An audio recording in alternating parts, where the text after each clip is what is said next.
రాశాను. దాదాపు ఆంధ్రదేశంలో చాలా క్షేత్రాల్లో మా టీం వెళ్ళి గానం చేసింది. ఆ తర్వాత Dubai, Sharjah, Europe, London, Bangkok, ఇలా దేశ విదేశాల్లో కూడా ఈ శివతత్వ ప్రచారంలో భాగంగా నాకు ఆటగదరా శివ తోడ్పడింది. వీటిలో కొన్ని ట్యూన్ చేసి మా వీణాపాణి గారు జేసుదాస్ తోటి మిథునం సినిమాలో పాడించారు. మిథునం చూసిన వాళ్ళు ఎవరైనా ఉంటే లాస్ట్ క్లైమాక్స్లో బాలసుబ్రహ్మణ్యం గారు వెళ్ళిపోయాక ఈ పాట జేసుదాస్ గారు పాడతారు. తరచు టీవీల్లో ఏదన్నా ఇలాంటి ప్రమాదాలు సంభవిస్తే పూర్వం భగవద్గీత వేస్తూ ఉండేవారు, ఇప్పుడేమో ఇది వేస్తున్నారు. నిజానికి భగవద్గీత అది నేను ఒక విషయం ఎప్పుడు చెప్పదలుచుకున్నాను.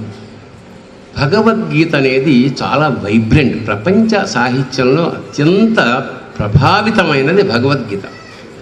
భగవద్గీత వల్ల ప్రేరణ పొందిన మహానుభావులు ఎందరో ఉన్నారు. అందులో ముఖ్యంగా మన వివేకానందుడు, గాంధీ. ఇవాళ భగవద్గీత ఎక్కడన్నా పెడితే ఎవరన్నా పోయారా అనే స్థితికి తీసుకొచ్చారు. నిజానికి భగవద్గీత పోతే పెట్టాల్సిన సీడీ కానీ క్యాసెట్ కానీ కాదు, ఉంటే పెట్టాల్సిన, బాగా ఉంటే పెట్టాల్సిన, బాగు చేయడానికి పెట్టాల్సిన పర్సనాలిటీ డెవలప్మెంట్ ఏదైనా ఉంది అంటే మన భారతదేశంలో అత్యంత అద్భుతమైన పర్సనాలిటీ డెవలప్మెంట్ ఈజ్ భగవద్గీత. అతోవా ప్రాప్స్యసే స్వర్గం జిత్వా వా భోజ్యసే మహీం తస్మాత్ ఉత్తిష్ట కౌంతేయ యుద్ధాయ కృతనిశ్చయః. కృష్ణుడు చెప్తున్నాడు, అర్జున యుద్ధం చేయి, యుద్ధంలో గెలిస్తే ఈ అఖండ భూమండలాన్ని పాలిస్తావు, లేదు స్వర్గంలో పరిపాలిస్తావు.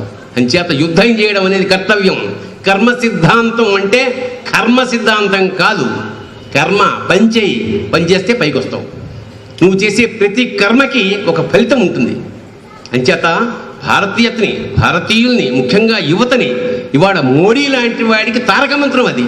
ఇవాళ మోడీ అవ్వడానికి కారణం భగవద్గీత. ఇవాళ ధైర్యంగా మన మతం గురించి కానీ, మన సంస్కృతి గురించి కానీ, మన హిందూ శబ్దాన్ని ఉచ్చరించడానికి వాళ్ళ ధైర్యం కలిగిందంటే దానికి కారణం మోడీ. ఇవాళ భయంగా మన దేశంలో పుట్టి మనమే ముసుగు కప్పుకొని బొట్టు పెట్టుకుంటే ఏమంటారో, చీర కట్టుకుంటే ఏమంటారో అనే దుస్థితి నుంచి ఇవాళ అంటే మనం బతుకుండగానే స్వేచ్ఛా భారతం వైపు మనం వెళ్తున్నందుకు ఆ దేవుడికి మనం కృతజ్ఞతలు కల్పించుకుంటూ ఆ పార్టీకి కానీ, ఆ వ్యవస్థాపకులకు కానీ మనం సర్వదా కృతజ్ఞతలుగా ఉండాలి. ఇవాళ ఒక భారతీయత ఇవాళ అద్భుతంగా ప్రసరిస్తోంది, ప్రవహిస్తోంది. రేపు యావత్ భూఖండాలకి ఒక మార్గదర్శకమైంది భారత జాతి. దానికి మూలమంత్రం భగవద్గీత. అది చచ్చిపోయినప్పుడు పెట్టకండి దయచేసి. దానివల్ల బతుకులు బాగుపడాలి, అది భగవద్గీత. భగవద్గీత కనీసం ఒక్కసారైనా చదవండి జీవితం. అంటే హిందువుగా పుట్టినందుకు అర్థం అయినా కాకపోయినా ఒక్కసారి ఆరంభించి 18 అధ్యాయాలు అర్థం కాకపోయినా సరే చదవండి. ఒక్కసారి చదివితే అది మ్యాగ్నెట్ లాగా అతుక్కుంటుంది.